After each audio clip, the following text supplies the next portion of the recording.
Hello there, Obi-Wan Jacoby here, back with another video. Today we'll be looking at Luke Skywalker's legacy lightsaber hilt from Disney's Galaxy's Edge. As usual, please give a thumbs up if you like this video and click on the subscribe button and notification bell so you can be notified of all my upcoming videos. Let's get into today's lightsaber review, which is Luke Skywalker's lightsaber from Return of the Jedi. This is a legacy lightsaber that can be purchased from Disney's Galaxy's Edge, Batu at the Disneyland Park in Anaheim, California, or Disney World in Orlando, Florida. As a reminder, these types of sabers are known as legacy sabers, which are character specific and do not include the blade itself, which are sold separately. There's two different prices for two different lengths of blades. In addition to the legacy sabers, Disney also has 4 lightsaber variations that can be built at Savi's workshop, which is the build your own lightsaber experience, which I will be going into more depth in future videos. At the time of purchase, this was $129.99.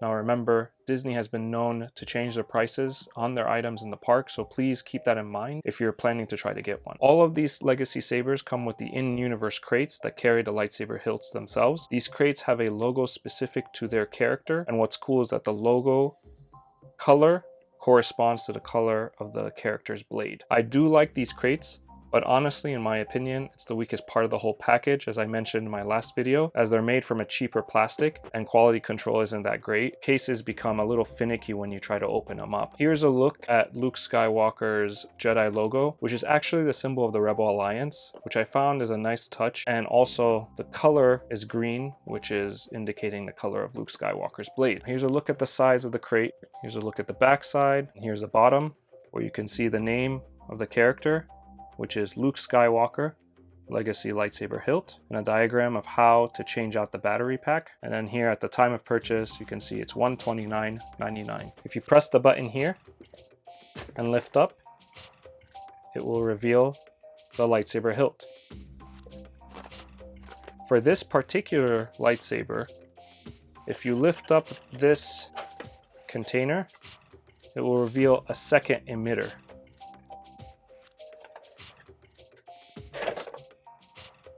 This second emitter is thicker and can be switched out onto the hilt itself so you can insert the blade. Now let's go into the lore for this particular lightsaber hilt. After Luke lost both his father's lightsaber and his hand in battle with Darth Vader, he constructed a replacement from instructions found in the abandoned hut of Obi-Wan Kenobi on Tatooine. As mentioned in my last video, Luke's lightsaber strongly resembles that of his old Jedi mentor, but the added rings of cycling field energizers give the lightsaber a stronger, more reliable blade. Inspired by Obi-Wan Kenobi's second lightsaber, this hilt features a ribbed hand grip along with a narrow neck. The hilt length is 28 centimeters, which is 11.02 inches. The hilt width is 5 centimeters, which is 1.96 inches. And the material are alloy metals and salvaged materials. And the blade color is green. As mentioned in my last video, all of these legacy saber hilts are very well constructed and well made in my opinion. The materials used are a combination of metal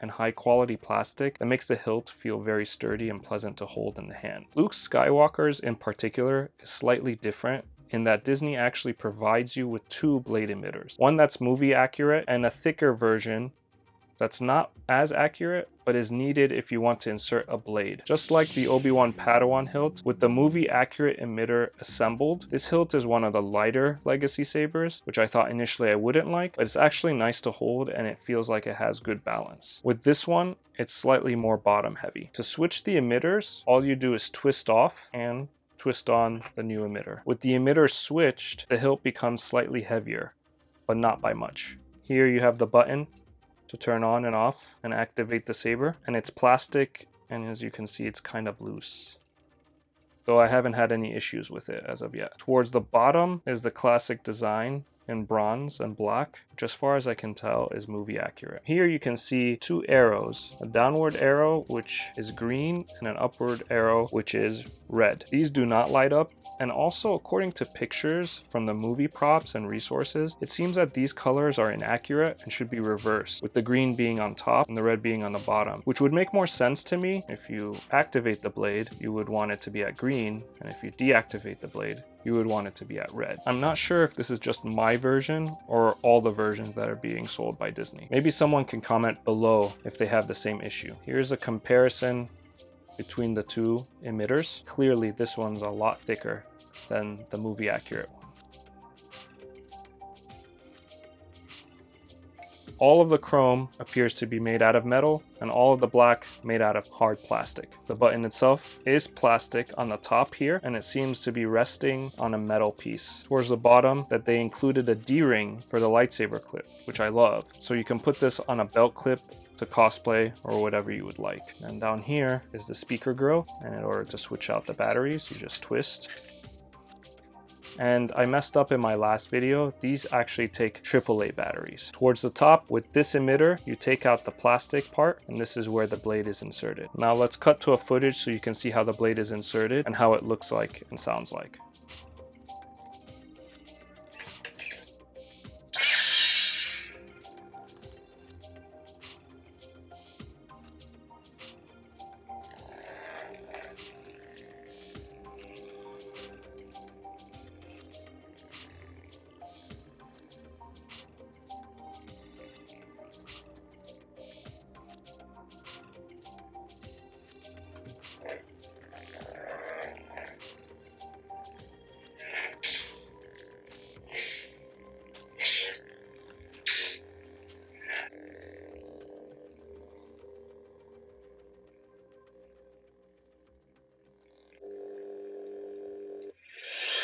Pros of this lightsaber. It's also a well-constructed lightsaber, and just like the Obi-Wan Padawan hilt, it's one of the lighter legacy saber hilts, and though I thought initially I wouldn't like that, it does make the lightsaber easier to hold and is well balanced as compared to the other legacy lightsabers. It's really nice that they included two different emitters, one for display and one to actually put the blade on, and it's nice that you don't have to purchase them separately. I personally prefer the display piece since it's more movie accurate. I absolutely love and personally prefer the D-ring, where you can hook it onto a belt clip. The D-ring allows the hilt to hang down from your belt. Just like the Obi-Wan Legacy saber hilt, the design of this one is spot on. The cons of this Legacy lightsaber hilt, this is just me, but I wish they would have made it work with inserting the blade in the thinner emitter, though I don't know how that would have happened. The button to activate the blade, to me, it's a little flimsy, so you have to be careful not to break it. And again, I don't know if it's just my hilt, but the red and green arrows here are switched